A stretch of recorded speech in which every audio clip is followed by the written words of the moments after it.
My ex-wife set me up with a deaf woman as a joke, and she made sure the whole room knew it was coming.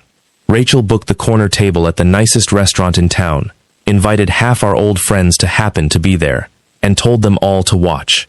She wanted a show.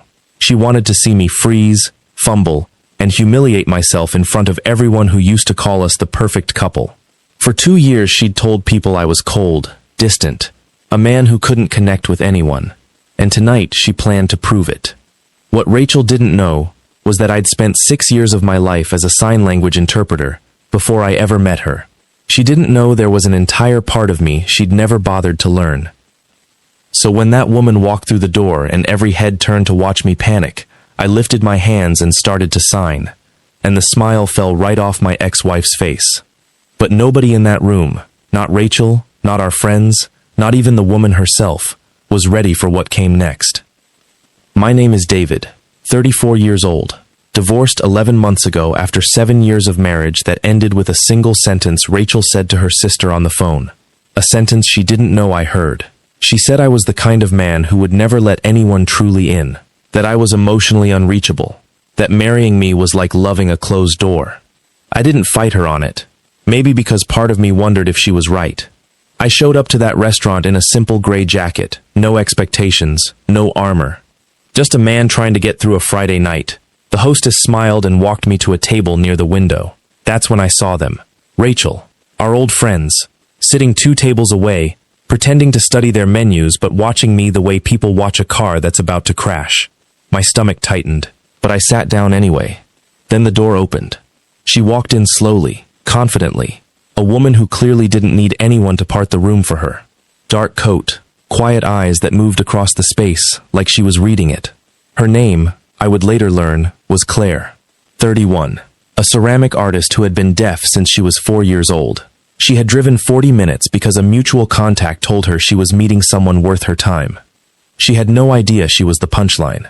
When her eyes found mine, I stood up, and without thinking, without performing, without trying to impress a single soul in that room, I raised both hands and signed, slowly and clearly, "It's really good to meet you.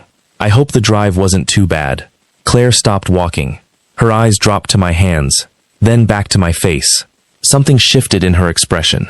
Not shock exactly, but the quiet recalibration of someone who had walked in expecting one thing and found something completely different standing in its place. Behind me, I heard Rachel's fork hit her plate. But Claire just smiled.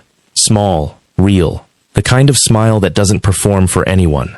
She signed back. "The drive was fine. You're the last thing I expected tonight." And just like that, the joke was already over. The only people who hadn't figured that out yet were the ones who set it up. We sat across from each other in that restaurant, 2 people who had both been handed a script we never agreed to follow.